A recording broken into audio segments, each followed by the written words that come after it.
8 मार्च 2014 की रात Malaysia airlines की फ्लाइट MH370 ने कुआलालंपुर से बीजिंग के लिए उड़ान भरी थी। यह बोइंग 777 विमान था जो अपनी ताकत और स्थिरता के लिए जाना जाता था। विमान में कुल 234 लोग सवार थे, जिसमें 225 यात्री और 9 क्रू सदस्य शामिल थे। फ्लाइट का समय रात का था और सभी यात्री अपने सफर में व्यस्त थे। कॉकपिट में अनुभवी कैप्टन जहारी, अहमद शाह और को-पायलट फारिक अब्दुल हमीद अपनी जिम्मेदारियों में लगे हुए थे। विमान के भीतर माहौल शांत था। यात्री आराम से अपनी सीटों पर बैठे थे, कुछ सो रहे थे, कुछ संगीत सुन रहे थे और कुछ अपने सपनों में खोए हुए थे। रात के 12:41 पर विमान दक्षिण चीन सागर के ऊपर 8,300 फीट की ऊंचाई पर उड़ रहा था। बाहर एक शानदार आकाश था जहां सितारे चमक रहे थे और नीचे समुद्र की गहराई थी। अचानक विमान के एयर ट्रैफिक कंट्रोल राडार पर एक छोटा सा संदेश दिखाई दिया, टेक्निकल फॉल्ट।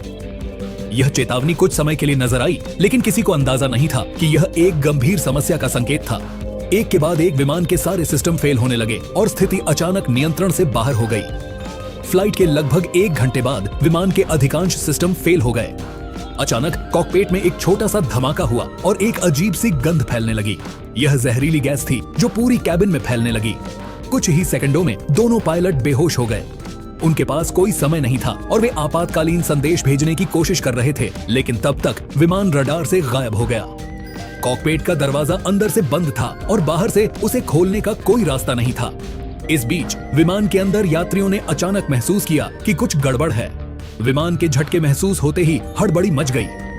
यात्री कॉकपिट के दरवाजे को तोड़ने की कोशिश करने लगे, लेकिन वह लोहे की दीवार की तरह मजबूत था। विमान अब ऑटो पायलट मोड पर था और बिना किसी नियंत्रण के अनजान दिशा में उड़ रहा था। फ्यूल भरपूर था और वह विमान लगभग 8 घंटे तक हवा में रह सकता था। धीरे धीरे जहरीली गैस ने पूरे केबिन में फैलना शुरू कर दिया और यात्री एक एक करके बेहोश होने लगे। जैसे जैसे समय गुजरता गया, विमान एक बेकाबू और निर्जन मार्ग पर बढ़ता चला गया।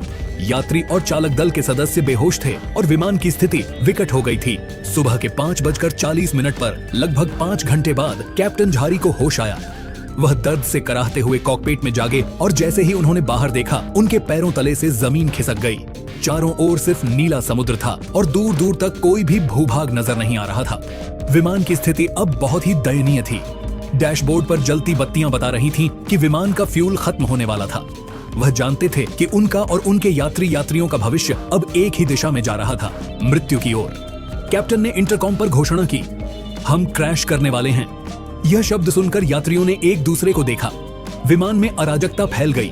कुछ लोग रो रहे थे, कुछ भगवान को याद कर रहे थे और कुछ अपने परिवारों के बारे में सोच रहे थे। कैप्टन ने अपनी पूरी कोशिश की कि वह विमान को समंदर में लैंड कर सके, लेकिन यह लगभग असंभव था। यात्रियों ने अपनी जान बचाने की हर संभव कोशिश की, लेकिन अंतिम क्षण में सबको समझ में आ गया कि उनका जीवन अब कुछ ही पलों में खत्म हो जाएगा। सभी ने एक दूसरे का हाथ पकड़ लिया और सभी की आंखों में मौत का डर था। विमान समुद्र की सतह से टकराने ही वाला था। विमान के समंदर से टकराने से पहले का क्षण बेहद भयावह था। 1 मिनट पहले ही कैप्टन झारी ने सभी को लाइफ जैकेट पहनने और दरवाजे के पास आने का निर्देश दिया। एक एक करके यात्री कांपते हुए दरवाजे के पास पहुंचे और समंदर में कूदने लगे। जैसे ही आखिरी यात्री ने कूदा, विमान एक जोरदार धमाके के साथ समंदर में समा गया। एक विशाल आग का गोला बना और विमान के टुकड़े पानी में बिखर गए। कॉकपिट और क्रू का हिस्सा भी आग के शोलों में लुप्त हो गया। कैप्टन झारी और को-पायलट फारिक दुर्घटना में मारे गए, लेकिन बाकी यात्री जिंदा रहे। उन्होंने विमान के टूटे हुए टुकड़ों को पकड़कर समंदर में तैरने की कोशिश की। वे समुद्र के विशाल और ठंडे पानी में जीवित रहने की उम्मीद लगाए हुए थे, लेकिन अब उनके पास कोई रास्ता नहीं था। समुद्र के ऊपर तैरते हुए वे किसी तरह आशा की एक छोटी सी किरण तलाश रहे थे, लेकिन इसके साथ ही उन्हें यह भी एहसास था कि उनका संघर्ष केवल जीवन के लिए नहीं, बल्कि मौत को हराने के लिए था।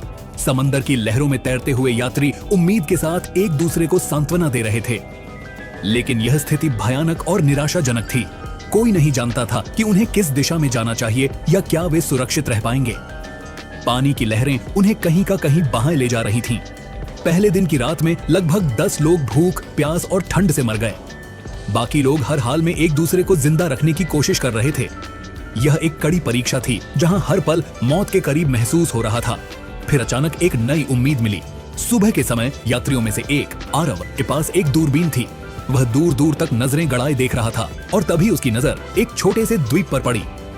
यह एक छोटा सा द्वीप था जो समुद्र के बीच में एक रेत के टुकड़े जैसा दिख रहा था।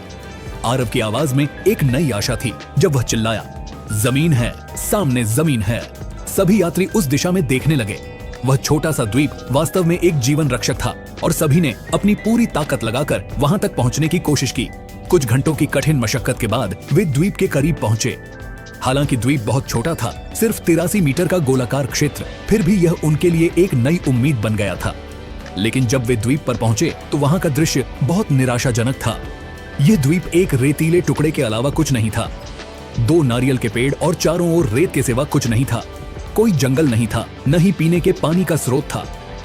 द्वीप की स्थिति को देखकर यह समझना मुश्किल नहीं था कि यह द्वीप उन 200 से अधिक लोगों के लिए किसी खुली जेल से कम नहीं था। यहाँ जीवित रहना संभव नहीं था और इसके अलावा कभी भी समंदर की एक बड़ी लहर इसे डुबो सकती थी। जब द्वीप पर लोगों ने ठहरने की कोशिश की तो उनकी स्थिति और भी गंभीर हो गई। वे जानते थे कि यह जगह जीवित रहने के लिए एक भयानक स्थान बन चुकी थी। हर कोई अपनी अपनी जिंदगियों को बचाने के लिए प्रयासरत था। पहले कुछ दिनों तक वे उस छोटे से द्वीप पर एक साथ मिलकर घायलों की देखभाल करते रहे। उन्होंने अपने कपड़ों को फाड़कर पट्टियां बनाई और एक दूसरे का सहारा बने। लेकिन अब सबसे बड़ी समस्या पानी की थी। कोई पीने का पानी नहीं था और समंदर का पानी पीने से लोग और बीमार पड़ने लगे थे। एक नौजवान ने हिम्मत दिखाई और अपनी बेल्ट की मदद से नारियल के पेड़ पर चढ़ने की कोशिश की। वह काफी मुश्किलों के बाद कुछ नारियल तोड़ने में कामयाब हो गया, लेकिन यह बहुत कम था। नारियल का पानी 200 लोगों के लिए बहुत थोड़ी मात्रा में था। पानी की बंटवारे को लेकर तनाव बढ़ने लगा और धीरे धीरे लोगों के बीच मतभेद सामने आने लगे। एक गुट का मानना था कि सबको बराबर राशन मिलना चाहिए, जबकि दूसरे का कहना था कि जो ज्यादा मेहनत करेगा उसे ज्यादा मिलना चाहिए। द्वीप पर अब छोटे छोटे गुट बन चुके थे और लोग एक दूसरे से अलग होते जा रहे थे। एक दिन समंदर की लहरें पीछे हटीं तो छोटे छोटे गड्ढों में कुछ केकड़े और शंख दिखाई दिए। यह कोई बड़ी खोज नहीं थी, लेकिन यह भी जीवित रहने के लिए जरूरी था। प्लेन के नुकीले टुकड़ों से चाकू बनाया गया और सीट बेल्ट की मदद से जाल तैयार किया गया। उस दिन पहली बार उन्होंने आग पर पका हुआ कुछ खाया, लेकिन यह बहुत कम था।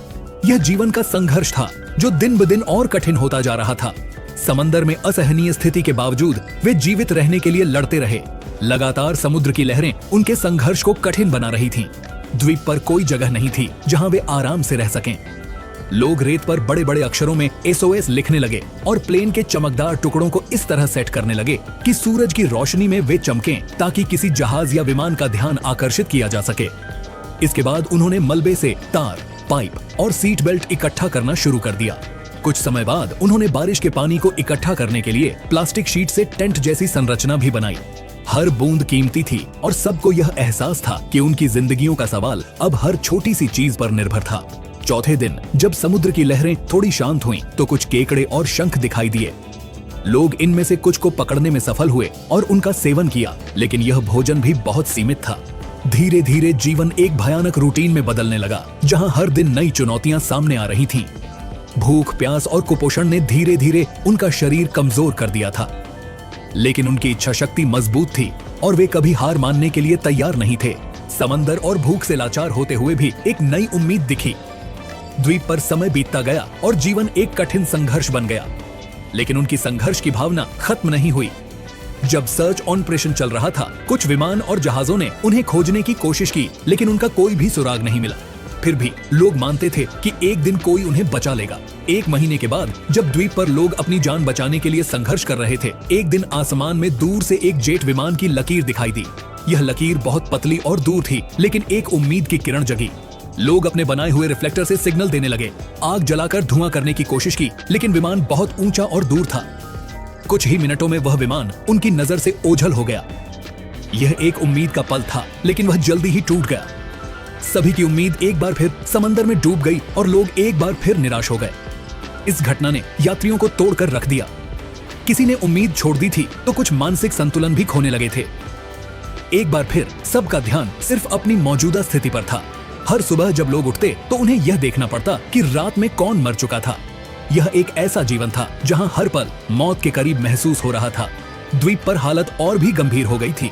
पहले जो लोग एक दूसरे के सहारे थे, अब एक दूसरे से कटने लगे थे। द्वीप की स्थिति और भी विकट होती जा रही थी। समुद्र और द्वीप की विकट स्थिति के बावजूद लोग संघर्ष जारी रखे हुए थे। अब द्वीप पर आबादी घटकर 100 से भी कम रह गई थी। भूख, प्यास और कुपोषण ने लोगों को कमजोर कर दिया था। हर दिन किसी न किसी की मौत हो जाती और किसी को ठीक से दफनाने का भी समय नहीं मिल पाता था। एक संक्रमित घाव की वजह से एक व्यक्ति की मृत्यु हो गई और यह पहली मौत थी जो बीमारी से हुई थी। अब डर और निराशा ने सबको अपने शिकंजे में जकड़ लिया था। लोगों के बीच लगातार तनाव बढ़ता गया। कुछ लोग भोजन को लेकर लड़ते थे तो कुछ अन्य संसाधनों के लिए संघर्ष करते थे। द्वीप पर एक बड़ा कछुआ भी आ गया और इसे लेकर भारी झगड़ा हुआ। अंत में कछुआ बर्बाद हो गया और किसी को भी ठीक से खाने को नहीं मिला। जीवन के इस संघर्ष ने इंसानियत को धीरे धीरे नष्ट कर दिया था। जैसे जैसे समय बीतता गया, लोग अपनी उम्मीद खोने लगे थे। समय के साथ द्वीप पर बची हुई आबादी में से कुछ लोग तो मानसिक और शारीरिक रूप से पूरी तरह से थक चुके थे। उनकी उम्र बढ़ने लगी थी और उनका शरीर धीरे धीरे कमजोर हो रहा था। नई पीढ़ी ने अब द्वीप की सीमित जीवन शैली को अपना लिया था। उन्होंने नारियल के रेशों से रस्सियां बनानी और नारियल के खोल से बर्तन बनाना सीख लिया था। हालांकि यह जीवन उनके लिए संघर्ष था, लेकिन इसके बावजूद वे प्राकृतिक परिस्थितियों के हिसाब से खुद को ढालने लगे थे। द्वार एक बुरी सच्चाई सामने आई। द्वीप के नारियल के पेड़ों की उर्वरता घटने लगी थी। कुछ ही सालों में पेड़ों पर फल लगना बंद हो गए थे और वे कमजोर हो गए थे। इसने द्वीप पर स्थिति को और भी विकट बना दिया। कोई नया पौधा भी ठीक से नहीं बढ़ रहा था और अब लोग नारियल की कमी से भी जूझने लगे थे। कुपोषण और भूख ने उनकी क्षमता को कम कर दिया था। द्वीप की कंकरीली मिट्टी में अब जीवन की संभावनाएं कम होती जा रही थीं। इस समय तक द्वीप पर लगभग 30 लोग ही रह गए थे और उनके पास अब कोई तरीका नहीं था कि वे बाहर की दुनिया से संपर्क कर सकें। समय के साथ द्वीप पर कुछ और साल बीत गए और अब द्वीप पर सिर्फ एक ही जीवित व्यक्ति बचा था, आरव, वही शख्स जिसने सबसे पहले उस द्वीप को दूरबीन से देखा था। अब वह बिल्कुल अकेला था और उसका शरीर भी कमजोर हो चुका था। उसके बाल सफेद हो चुके थे और उसकी आंखों में सिर्फ खालीपन था। उसके पास कोई उम्मीद नहीं थी। उसने अपने साथी, अपने परिवार को खो दिया था। वह अब उस छोटे से नारियल के पेड़ के पास गया जो अब तक जीवित था, लेकिन उसमें कभी फल नहीं आया।